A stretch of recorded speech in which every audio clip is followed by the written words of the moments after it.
എനിക്ക് ഞാൻ വേറെ കാര്യം ചോദിക്കുകയാണെന്നുണ്ടെങ്കിൽ, ഇപ്പോൾ ഒരു കല്യാണം, ദാമ്പത്യം. ഈ ദാമ്പത്യത്തിൽ നമ്മൾ അറിയാതെയാണ് നമ്മളെ ഈ ഒരു ജനറേഷനിലെ ആൾക്കാർ, ഇന്ന് എല്ലാ ടെക്നോളജി എല്ലാ അറിവുണ്ടെങ്കിലും ഇന്ന് ജീവിക്കുന്ന ആൾക്കാർക്ക് തിരിച്ചറിവുകൾ വളരെ കുറവാണ്. എല്ലാവരും സ്വാർത്ഥത ആ ലൈഫാണല്ലോ ഇപ്പം നിൽക്കുന്നത്. അപ്പോൾ ഇന്ന് നമ്മൾ റിലേഷൻഷിപ്പിൽ, അതായത് ഒരു ദാമ്പത്യം ഉദ്ദേശിക്കുക, അഫെയർ വേണ്ട, ദാമ്പത്യം. അഫെയർ എന്ന് പറഞ്ഞു കഴിഞ്ഞാൽ അതൊരു സ്ഥിരത ഇല്ലാത്ത ഒരു സാധനമാണ്. ദാമ്പത്യത്തിലാണ് നമ്മൾ ആ സ്ഥിരത സ്റ്റാർട്ടിങ് അതാണല്ലോ. എല്ലാം കൊണ്ടും നമുക്ക് ടൈം, എല്ലാത്തിനുള്ള ടൈം എന്ന് പറയുന്നത് ദാമ്പത്യമാണല്ലോ. അത് ആ ദാമ്പത്യത്തിൽ ഒരു, ഞാൻ എന്നോട് ചോദിക്കാൻ, ഇതിപ്പോൾ ഒരു പുരുഷൻ, അത് ആ പുരുഷൻ ഒരു ഹസ്ബൻഡ് ആഗ്രഹിക്കുന്ന ഒരു ഭാര്യയിൽ നിന്നും പാർട്ണറിൽ നിന്നും ആഗ്രഹിക്കുന്ന കാര്യങ്ങൾ, നമ്മൾ കൊടുക്കുന്ന ഭാര്യയ്ക്ക് കൊടുക്കുന്ന കാര്യമല്ല, ഭാര്യയിൽ നിന്നും അതായത് പാർട്ണറിൽ നിന്നും ആഗ്രഹിക്കുന്ന കാര്യങ്ങൾ എന്തൊക്കെയാണ്? ഒരു പുരുഷൻ, ഒരു ഭർത്താവ്, ഞാനിപ്പോൾ പണി കഴിഞ്ഞ് വന്നാൽ എന്നോട് ഈ രീതിയിൽ സംസാരിക്കും, ഞാൻ ഇങ്ങനെയൊക്കെ എൻ്റെ ഇഷ്ടങ്ങൾ, എൻ്റെ താല്പര്യങ്ങളൊക്കെ, അങ്ങനത്തെ കുറച്ച് കാര്യം ഉണ്ടാവല്ലോ. അപ്പം അത് എന്തൊക്കെയാണ് ആ കാര്യങ്ങൾ മാത്രം? പുരുഷന് ഒരു ഭാര്യൻ്റെ അടുത്ത് നിന്ന് കിട്ടേണ്ട ഒരു കാര്യം എന്ന് പറഞ്ഞാൽ, എൻ്റെ ഒരു അഭിപ്രായത്തിൽ ഒന്നാമത് സപ്പോർട്ട്. അതായത് നമ്മളിപ്പോൾ ഒരു പ്രശ്നത്തിൽ നിൽക്കുകയാണ്, അല്ലെങ്കിൽ നമുക്കൊരു പ്രശ്നത്തിലല്ല, ഒരു വഴിക്ക് പോവുകയാണ്, അല്ലെങ്കിൽ നമ്മളിപ്പോൾ ആ ഒരു വഴിക്ക് പോവുക, നമ്മളിപ്പോൾ ഒരു വഴിക്ക് ഇങ്ങനെ പോയിക്കൊണ്ടിരിക്കുമ്പോൾ നമ്മളോട് അറിയാത്തൊരു വഴിയാണ്, അപ്പോൾ നമ്മൾ ചെറുതായിട്ടൊന്ന് വഴി തെറ്റി. അന്നപ്പോൾ അവൾക്ക് ആ റൂട്ട് ഓർമ്മ ഉണ്ട്. അന്നപ്പോൾ ആ റൂട്ട് അവൾക്ക് ഓർമ്മ ഉണ്ട്. അന്നപ്പോൾ നമ്മൾ പോകുമ്പോൾ ചെറുങ്ങനെ വഴിയൊന്ന് തെറ്റി. അന്നപ്പോൾ അവൾ അപ്പം തന്നെ പറയാ, നിങ്ങളെന്ത് മണ്ടനാ, നിങ്ങൾക്ക് അറിയൂലേ ഇതിലല്ലേ പോണ്ടി, ഇങ്ങനല്ലേ പോണ്ടി, നിങ്ങൾ ഇത്രയും ദൂരം ഓടിയില്ലേ, എന്തിന് ഇത്ര പൈസ ചിലവായില്ലേ, നിങ്ങൾക്ക് ഇത്ര പെട്രോൾ നഷ്ടമായില്ലേ, നിങ്ങൾ മണ്ടനല്ലേ, നിങ്ങൾ പൊട്ടനല്ലേ എന്നുള്ള ചോദ്യങ്ങളും. പിന്നെ നമ്മളങ്ങ് താത്തിക്കള ഒരു ഒരു കാര്യം പറയുമ്പോൾ, ഉദാഹരണത്തിന് എനിക്കിങ്ങനെ ചെറിയ പ്രശ്നമുണ്ട്, നമ്മളിപ്പോൾ വൈഫിനോട് പറയാം എനിക്കിങ്ങനെ ചെറിയൊരു പ്രശ്നമുണ്ട്, എനിക്കിങ്ങനെ എന്താ പറയുക, എനിക്ക് ഒരാളായിട്ട് ഞാൻ ഇയാളായിട്ട് ചെറിയൊരു പ്രശ്നം ഉണ്ടായി. എന്നിപ്പോൾ എനിക്കിപ്പോൾ എന്താ ചെയ്യുക, ഇതിനിപ്പോൾ എൻ്റെ ബിസിനസ് തകർച്ച വന്നു, അപ്പോൾ ഇയാൾക്ക് ഇത്ര പൈസ കൊടുക്കാനുണ്ട്, അതിനിപ്പോൾ ഞാൻ എന്താ ചെയ്യുക?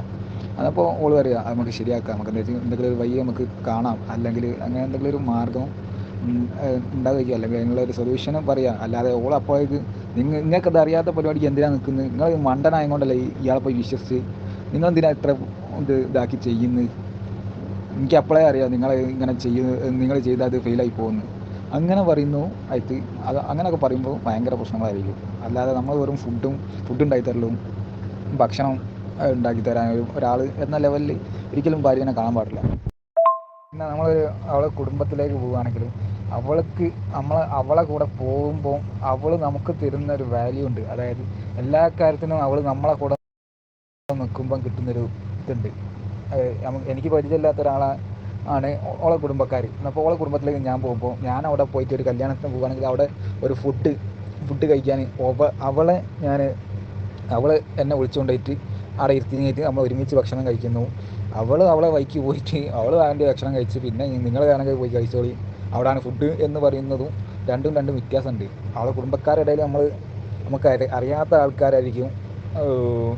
അപ്പോൾ നമ്മളെന്താക്കണം, നമ്മൾ ആ ലെവലിൽ അങ്ങനെ നമുക്ക് സപ്പോർട്ട് ചെയ്യുമ്പോൾ നമുക്ക് പിന്നെയും സ്നേഹം കൂടും. അതാണ് എൻ്റെ ഒരു അഭിപ്രായം. അപ്പോൾ മെയിനായിട്ട് സപ്പോർട്ട്, അണ്ടർസ്റ്റാൻഡിങ്, നമ്മൾ മനസ്സിലാക്കുക, മെയിനായിട്ട് സപ്പോർട്ട് ചെയ്യുക. എന്ത് കാര്യത്തിനാണെങ്കിലും, വീട്ടാ കാര്യത്തിനാണെങ്കിലും എന്ത് കാര്യത്തിനാണെങ്കിലും നമ്മൾ സപ്പോർട്ട് ചെയ്യുക, അത്രേ ഉള്ളൂ. ഒരാൾ അംഗീകരിക്കുക, ഒരാൾ പരിഗണിക്കുക എന്നുള്ളതാണ് നിലവിൽ എല്ലാ മനുഷ്യരും ആഗ്രഹിക്കുന്ന ഒരു കാര്യം. അതിവിടെ ദാമ്പത്യത്തിൽ വരുന്ന നമ്മളെ സ്വന്തമാണ്. അപ്പോൾ പാർട്ട്ണർ എന്നുള്ള ലെവലിൽ നമുക്ക് അങ്ങോട്ടും ഇങ്ങോട്ടും പരസ്പരം പരിഗണന കൂടുതലായിട്ട് കൊടുക്കേണ്ട ഒരു സ്റ്റേജാണ് അവിടെ. കാരണം രണ്ടപരിചിതരാണ്, രണ്ടാൾ ഒരുമിച്ച് താമസിക്കുകയാണ്. അപ്പോൾ ആ താമസിക്കുന്ന സമയത്ത് രണ്ട് ഇഷ്ടങ്ങളായിരിക്കും, രണ്ട് കാഴ്ചപ്പാടുകളായിരിക്കും. ആ കാഴ്ചപ്പാടിൽ ഒത്തു പോകണമെന്നുണ്ടെങ്കിൽ പരസ്പരം അങ്ങോട്ടും ഇങ്ങോട്ടും അംഗീകരിക്കുക. ഞാനിങ്ങനെയാണെന്നുള്ളത് അംഗീകരിക്കുക. പിന്നെ ആളെ കുറച്ച് വിട്ടുവീഴ്ചകൾ കൊടുക്കേണ്ടി വരും പരസ്പരം അങ്ങോട്ടും ഇങ്ങോട്ടും. കാരണം ഇപ്പോൾ ഒരു കാറ് വാങ്ങാമെന്ന് വിചാരിക്കുക. ഭാര്യയ്ക്ക് ഇഷ്ടം മഞ്ഞാണ്, ഭർത്താവിന് ഇഷ്ടം റെഡാണ്. അപ്പോൾ അവിടെ ഒരു കോംപ്രമൈസ് അവിടെ വരണമല്ലോ. അതല്ലാതെ രണ്ട് കാർ ഒരിക്കലും വാങ്ങില്ല. അപ്പം ആളെ കോംപ്രമൈസ്, രണ്ടാൾ വാശി പിടിക്കാതെ പരസ്പരം അങ്ങോട്ട് വേണോ ഓക്കെ, ഏതെങ്കിലും ഒരാൾ നമ്മൾ താഴ്ന്നു കൊടുക്കണം. അത് എപ്പോഴും താഴ്ന്നു കൊടുക്കുന്ന ആൾ ഞാനാണെന്നൊരിക്കലും അതും കൂടെ മനസ്സിലൊന്ന് ഓർമ്മിച്ച് വെക്കരുത്. അത് ഭാവിയിൽ വലിയ പ്രശ്നം ഉണ്ടാവും. അപ്പം അതുകൊണ്ട് ഈ ഒരു പരിഗണന, ഈ ഒരു അണ്ടർസ്റ്റാൻഡിങ്, ഈ ഒരു കാര്യം വളരെ റെലവൻ്റ് ആയിട്ടുള്ളൊരു കാര്യം തന്നെയാണ്. അതാണ് മനസ്സിലാക്കുക, താഴ്ന്നു കൊടുക്കുക, പരസ്പര വിട്ടുവീഴ്ചകൾ.